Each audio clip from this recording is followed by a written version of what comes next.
Many YouTubers and news people out there are commenting about China's soft power, and the rise of China's soft power and how they're using it to curry favor and to gain advantages in the world.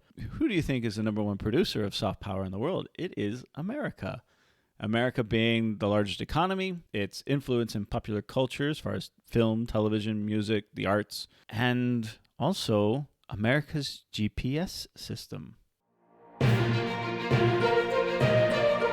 Hello, everybody. Welcome to Rojo Reads the News. I'm your host, Paul. The Global Positioning System is a group of satellites out in space, and it runs everything. Everything's connected to it. My drone is connected to it.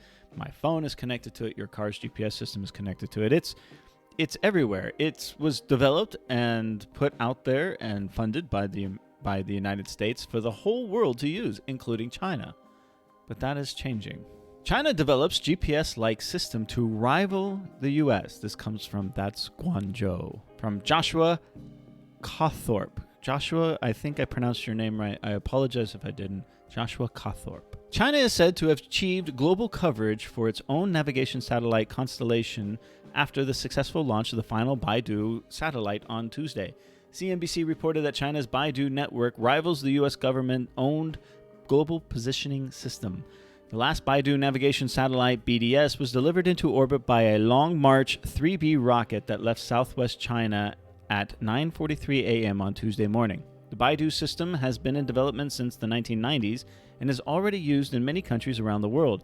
In addition to expanding China's global influence, the competition of the satellite system allows China to shed its military reliance on GPS. Yes, that's very true. In the event of a sustained conflict with the U.S., Chinese military technology could be vulnerable if dependent on American GPS, according to experts, as cited by CNBC. The newest generation of BDS, consisting of 30 satellites, will ensure that Chinese military systems, as well as navigation and messaging, will be resilient to U.S. interference and remain online. Okay, I'm okay with this. This makes sense to me.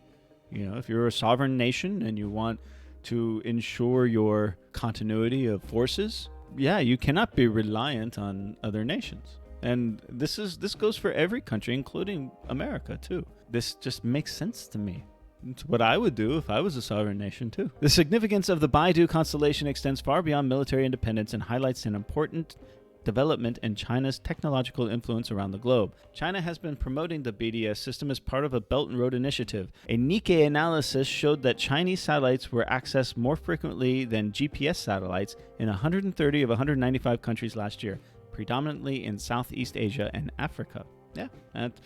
Those are the partnerships that China has been developing, and America has been, quite frankly, ignoring in the last few years. When you pull out, there's going to be a gap, a vacuum, and that vacuum is being taken up by things like this. Chinese technology gains an advantage on the global market as more countries adopt the BDS navigation system because Chinese smartphones and cars will be Beidou compatible by default.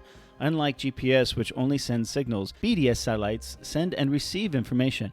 Global Times reports that BDS satellites are equipped with a short message function to be used in the event of a disaster, and they collect location information on devices that are equipped with BDS navigation chips, a feature that is concerning to the U.S. national security establishment.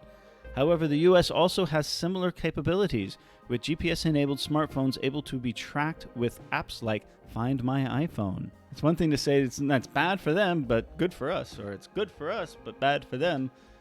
It's all noise, guys. It's all noise. Despite the final launch being delayed last week due to technical issues, an announcement on the Beidou... It's beidou. Shoot, beidou. It's not Baidu. It's beidou.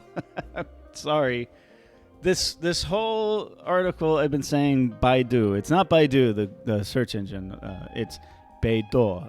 I apologize for that. Please don't comment below and tell me that I'm saying it wrong. I know I was saying it wrong. So, everyone, beidou. We'll just say BDS because it's easier. The official website boasts a 100% success rate for the 18 launch missions since 2017. In the past, China has withheld the announcement of a launch until after it is confirmed successful. However, the June 23rd launch was announced in advance and it was broadcasted live, online, and on CCTV. Interesting development and something to be aware of in the global markets. What do you think of this? Comment below. Let me know.